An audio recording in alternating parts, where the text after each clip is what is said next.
She made millions laugh, but behind the curtain, there was one man she claimed to hate more than anyone else. A secret tension buried beneath the sparkle of primetime television. How could America's comedy queen, Carol Burnett, carry both a legacy of laughter and a grudge so deep it haunted her for years? Before we get there, we need to understand where her story really begins. She made millions laugh, but behind the curtain, there was one man she claimed to hate more than anyone else. A secret tension buried beneath the sparkle of primetime television. How could America's comedy queen, Carol Burnett, carry both a legacy of laughter and a grudge so deep it haunted her for years? Before we get there, we need to understand where her story really begins. Carol Burnett was born on April 26, 1933, in San Antonio, Texas. Her childhood was anything but glamorous. Her parents wrestled with alcoholism, and money was always scarce. Eventually, it was her grandmother who raised her in a small Los Angeles apartment.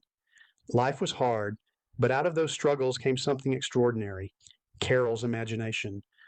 She learned to escape pain with humor, inventing characters, making faces, and turning sadness into laughter.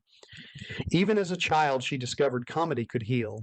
When she entered UCLA, Carol initially set her sights on journalism, but the stage kept calling. She realized performing wasn't just a hobby, it was her purpose. Then came the twist of fate that changed everything. An anonymous benefactor gifted her the money to chase her dreams in New York City. The only condition? That one day she would help someone else in need. That act of kindness became a defining principle of her life, paying it forward always. New York was no easy ride, but Burnett's talent was undeniable. She broke into television in the 1950s with appearances on variety and talk shows. Her big break came on The Gary Moore Show, where her rubbery expressions, fearless physical comedy, and emotional honesty made her a standout. She didn't just play for laughs, she connected with people. One of her early show stopping moments came with a cheeky number titled, I Made a Fool of Myself Over John Foster Dulles. It was risky, bizarre, and utterly original. And it worked. Audiences fell in love with her courage to mock even the most unlikely subjects. That was Carol, fearless, funny, and refreshingly real. By the mid 1960s, she wasn't just another TV performer, she was a rising star. And soon she'd create a show that would change television forever. In 1967, television history was about to be rewritten. At a time when primetime variety shows were dominated by men, Carol Burnett defied the odds and the industry by launching The Carol Burnett Show on CBS. Nobody expected a woman to carry a variety sketch program in that era. But Carol didn't just carry it, she owned it. The show ran for 11 unforgettable seasons, blending razor sharp satire, elaborate parodies, dazzling musical numbers, and characters so iconic they became household names.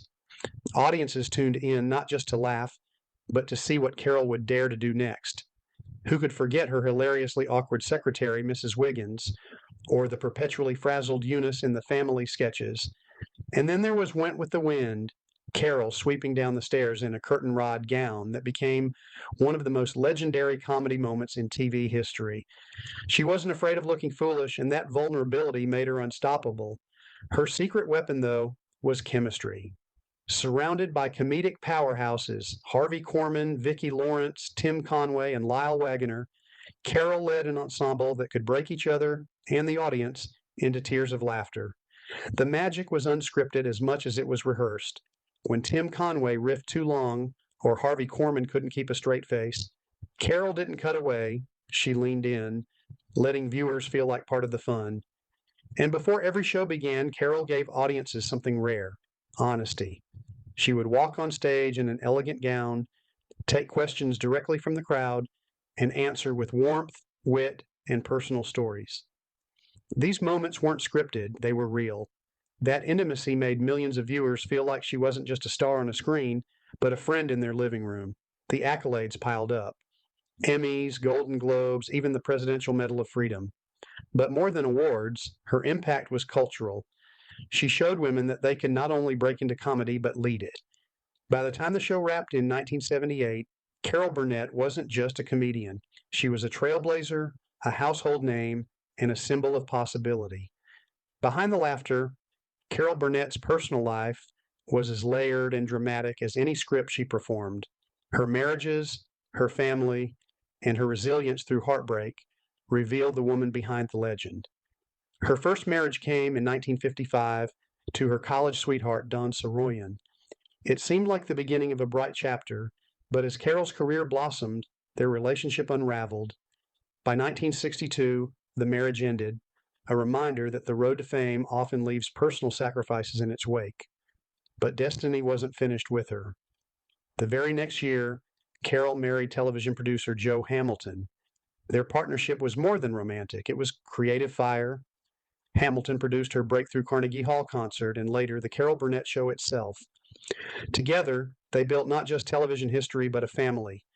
With 3 daughters and a blended household that included Hamilton's children from a previous marriage, their life was full, messy, and real. Yet fame doesn't shield anyone from hardship. Carol and Joe's marriage, despite its triumphs, ended in 1984. At the heart of their struggles was a painful battle that nearly broke them, their daughter Carrie's fight with drug addiction. Instead of hiding it, Carol turned her pain into purpose. She and Joe openly discussed the realities of addiction, raising money for treatment centers, and even traveling with Carrie to Moscow in 1988 to help establish Russia's first Alcoholics Anonymous group. Carol used her platform to strip away stigma and bring healing to others. Tragedy struck again in 1991 when Joe Hamilton died of cancer, closing a chapter filled with both love and conflict. But Carol's story didn't stop there. In 2001, she married Brian Miller, a talented drummer 23 years her junior. Critics raised eyebrows at the age difference, but Carol didn't care. After all she had endured, she had earned the right to love boldly. Her personal life was never simple, never without pain, but it showed the same strength, humor, and humanity that defined her career. Through every loss and every reinvention, Carol Burnett proved she wasn't just America's clown princess, she was a survivor. Fame brought Carol Burnett joy, but life never spared her from heartbreak. The most devastating came in 2002, when her beloved daughter, Carrie Hamilton, died of cancer at just 38 years old. For Carol, it was a wound no mother should ever endure, but even in grief, she chose openness. She spoke candidly about loss, resilience, and the way humor can heal when nothing else can. She didn't hide her pain, she shared it, and in doing so gave comfort to countless others facing their own tragedies. Carol often said Carrie had inherited her spark, her grit, and her sense of humor. That spirit still lives on in Carol's words and in her work. Through her memoirs, One More Time and This Time Together, Carol peeled back the curtain even further, letting fans see not just the star, but the vulnerable human behind it. She wrote about love, loss, and the people who shaped her, showing that her greatest gift wasn't only laughter, it was honesty. And yet, despite the heartbreak, Carol never let her light dim. She continued to perform in television and film well into her later years, proving that her comedic spark was timeless. Every new generation, from Tina Fey to Kristen Wiig, points to her influence. Her mix of slapstick, satire, and heart set the blueprint for women in comedy, and for comedy itself. Awards and honors poured in. Multiple Emmys, Golden Globes, the Kennedy Center Honors, the Presidential Medal of Freedom, and the Mark Twain Prize for American Humor. But Carol's real legacy isn't found in trophies. It's in the laughter of audiences who grew up with her, in the courage of women who followed in her footsteps, and in the way she transformed pain into joy. Even now, her presence feels like a reminder. You can survive hardship, you can chase your dreams, and you can leave the world brighter than you found it. Carol Burnett did all three. And yet, for all the laughter she gave the world, one secret remained: her complicated, sometimes painful, relationship with Harvey Korman, the man she admitted she hated more than anyone else. To audiences, Carol Burnett and Harvey Korman were pure magic.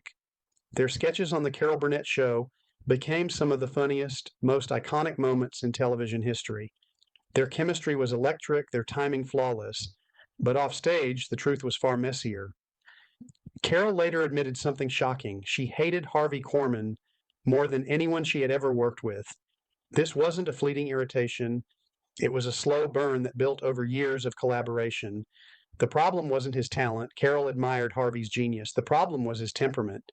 Korman was moody, volatile, and sometimes arrogant.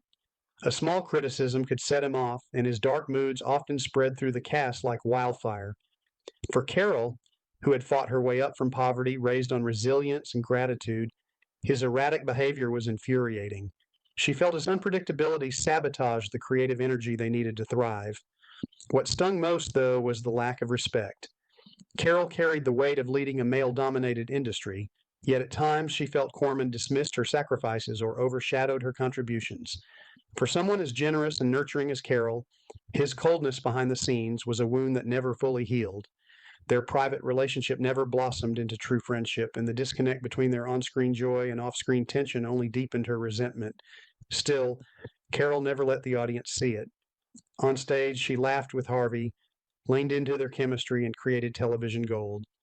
Off stage, she swallowed her frustration to protect the show. But years later, she admitted the truth.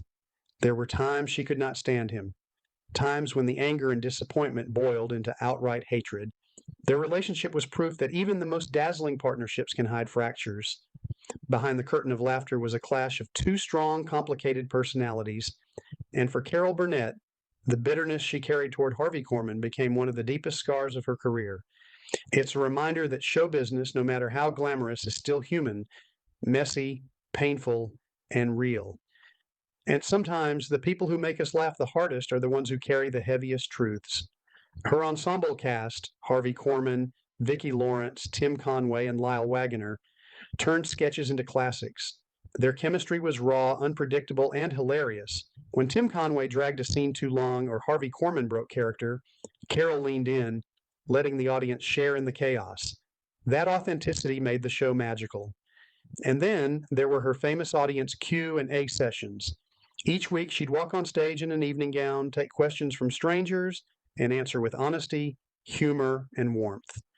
Viewers didn't just see a star, they saw a friend. Accolades poured in, Emmys, Golden Globes, even the Presidential Medal of Freedom. But more than awards, Carol had something rarer. She opened doors. She proved that women could not only succeed in comedy, but dominate it. Love, family, and loss. Behind the spotlight, Carol's personal life was filled with triumphs and trials. In 1955, she married her college sweetheart, Don Soroyan. The marriage ended in 1962 as her career took off. The next year, she wed television producer Joe Hamilton, who would become both her husband and her creative partner. Together, they built the Carol Burnett Show and raised 3 daughters. But their marriage cracked under the pressure of fame and family struggles, particularly their daughter Carrie's battle with addiction. Instead of hiding it, Carol turned the pain into advocacy.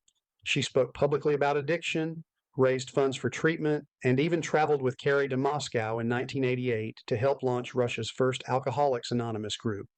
She believed if her family's story could help one person, it was worth sharing. By 1984, her marriage to Joe ended. In 1991, he died of cancer. A decade later, Carol surprised many when she married Brian Miller, a musician 23 years her junior. People talked, but Carol didn't care. After so much heartbreak, she embraced love on her own terms. Grief and resilience. The most devastating blow came in 2002 when Carol's daughter Carrie died of cancer at just 38. It was the kind of loss no parent ever heals from. Yet once again, Carol chose to be open.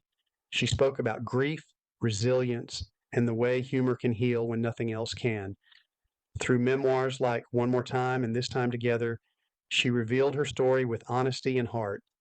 Readers didn't just meet the star, they met the woman who endured, who loved, and who kept laughing through tears.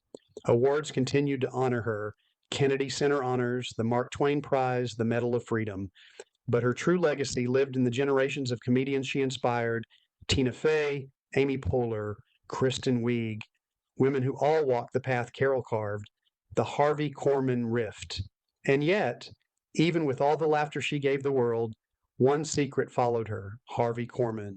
On screen, they were brilliance personified. Their sketches left America gasping with laughter, but off screen, the relationship was far from perfect. Carol later admitted something startling. She hated Harvey Korman more than anyone else she'd ever worked with. It wasn't about talent. She admired his genius. It was about temperament. Harvey was moody, temperamental, sometimes arrogant. His moods disrupted rehearsals, his sharpness cut deep, and to Carol, who valued kindness above all, it was exhausting. Worse, she often felt he failed to respect her. For a woman leading a male-dominated industry, that lack of acknowledgement stung. Their private relationship never blossomed into friendship, and the gulf between their on-screen joy and off-screen friction only widened.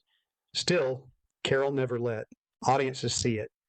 She carried the show, smiled through the tension, and delivered comedy gold. But years later, she admitted there were moments she couldn't stand him, times when the resentment boiled into hatred.